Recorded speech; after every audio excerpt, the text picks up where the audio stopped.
All right, guys. So this is Macbeth part four. Sorry, no, part five. Apologize. So actually, this is going to close out the story for you guys. Um, I do have a few questions, of course, just like I did all the other times. Now, so this is what I want you to think about while you guys are doing this one, okay?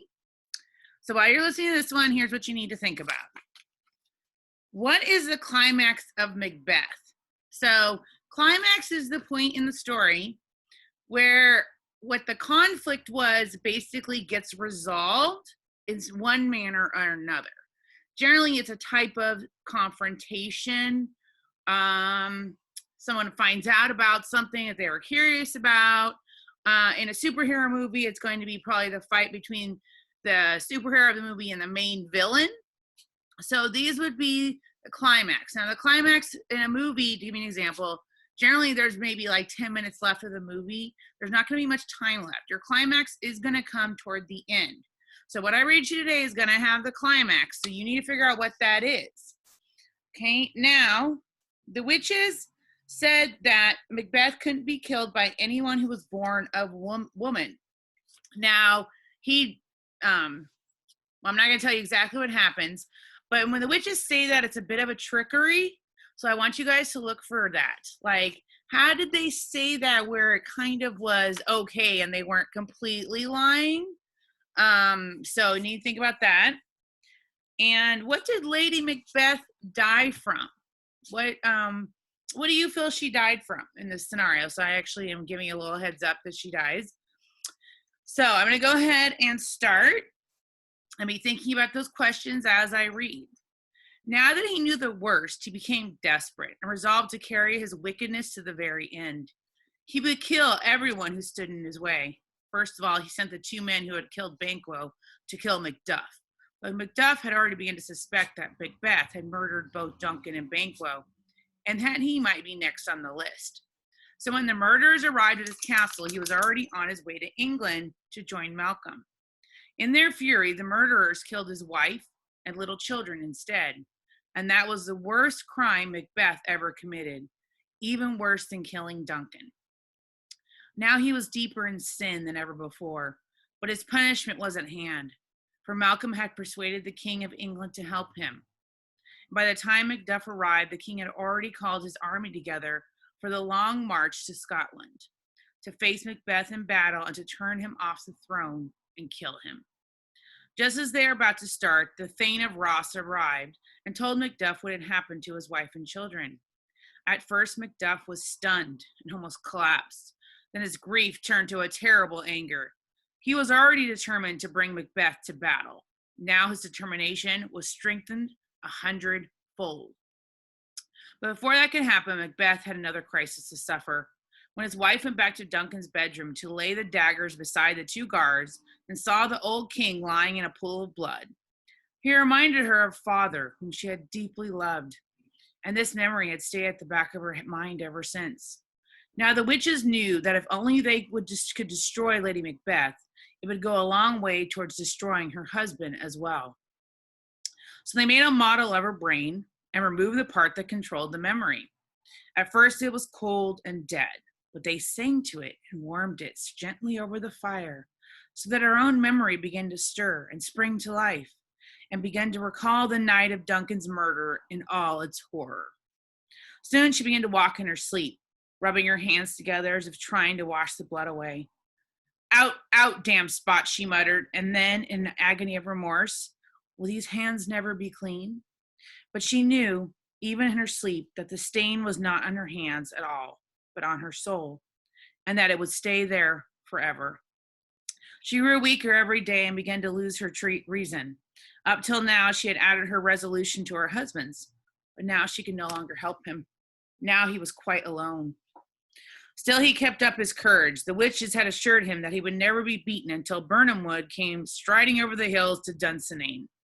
And even if by some miracle that should happen, no man born of a woman could ever harm him. So why should he fear? He would win the coming battle. Then he and his wife could put the past behind them and forget the wicked things they had done to gain the throne. So he gathered his army and retired to his castle at Dunsinane, the strongest castle in all Scotland. Here he would be safe. No one could ever break down these walls. He placed watchmen on the highest towers, then put on his armor and waited for the enemy to attack. Suddenly, there came a cry from one of the watchmen. Looking toward Burnham, he had seen what looked like a woodland advancing towards the castle. Unbeknownst to Macbeth, the English army had cut branches from the forest trees and holding them so that the gleam of their armor would not be seen. Now were advancing toward Dunsinane. When the spirit told him that he could never be killed until Burnham Wood came to Dunsinane, Macbeth had laughed. Now he understood what it meant, and he began to wonder if perhaps the second part of the prophecy, the part which assured him that no man born of a woman could ever kill him, might not also be a trick. But he brushed away his fears. All the witch's promises had come true. Why should he lose faith in them? Because one piece of their prophecy had a double meaning. If he had been clever enough, he might have understood that the moving forest would consist of branches held in front of an advancing army, not a forest actually moving. Now, the witches had told him the truth, and he was a fool not to have understood. Suddenly, there came a cry from within the castle, and the doctor came out onto the battlements to tell him that his wife had died.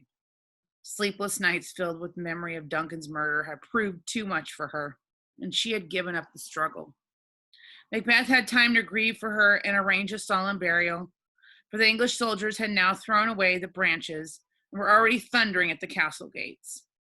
Malcolm had come to avenge his murdered father, Macduff his wife, and innocent children. All day long the battle raged, and Macbeth was borne up by the witch's promise that no man born of woman could ever harm him. And when at last he came face to face with Macduff, it was the witch's promise which kept up his spirit and encouraged him to taunt Macduff, telling him he was wasting his time to fight someone so magically protected by the fates. Only then did Macduff spring the trap which the witches had long ago prepared, and which they had kept hidden behind their wicked encouragements. My mother's birth pains went on so long, he said, that they almost killed her. So a surgeon was sent for, and he took me from her womb, as many babies have been taken from their mothers. I can truly claim that I was never born. So that was the meaning of the blood-stained child rising in the steam. The blood was not his own, but its mother's. Now at last Macbeth knew the worst. The witches had been trifling with him. All the hopes and promises they held out to him had been hollow, and he cursed them for their trickery and double dealing. At first he refused to fight, knowing in his heart that Macduff would kill him. But he must either fight or give in and be taken prisoner, and to a man as brave and proud as Macbeth, that would be worse than being killed. So he resolved to fight it out.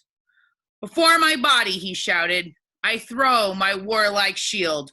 Lay on, Macduff, and damned be he who first cries, 'Hold, enough.'" And gathering up the last shreds of his courage, he hurled himself at Macduff like a wild beast. If he was doomed to die, Macduff should die as well. With a dreadful clash of the swords they met, but Macduff was too strong for him. Besides, he remembered what Macbeth had done to his wife and children, and that increased his fury. So at last Macbeth fell, pierced by many wounds, and Macduff hacked off his head and held it up for the men on both sides to see. "Behold, the usurper's cursed head," he cried. "The time is free." So the battle ended. Macbeth's soldiers threw down their weapons, and the castle gates were opened, and the English army streamed in with Malcolm at its head. And the soldiers went back to their homes, and for a while peace returned to Scotland. But peace had to be watched and guarded. Its enemies are always ready to break for it. The forces of evil never sleep. All day long the witches had been watching the battle, keeping up Macbeth's confidence was to the very end, and encouraging him to believe that he could never be killed. But when it was all over, they came out from behind the rocks to find the place where he had died. There among the gorse and rough grass lay the blood that poured out when Macduff cut off his head. And amongst the blood, some pieces of skin from his neck and some from his beard. They screamed with joy as they gathered up these horrible fragments and carried them back to their cave. They threw them into the cauldron, blew up the fire, and started dancing around it once again. singing their terrible song. Fair is foul and foul is fair. Hover through the fog and filthy air. And that is the end of the tale of Macbeth. Now, I think I mentioned this when I first started reading this, but technically Macbeth is a play written by Shakespeare. So this book, what it does is it actually breaks down the story for you, not in a play format. It'd be probably very challenging for me to read you guys the entire play, and you guys understand it because it is written in Old English. But now you have an understanding of the story of Macbeth. So if you do get to read the play, you will at least understand what's going on and hopefully have time to focus on the nuances of the words in the smaller situations.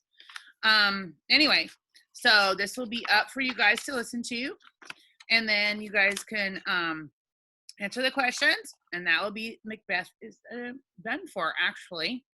I will see what happens next week. All right. Bye, guys.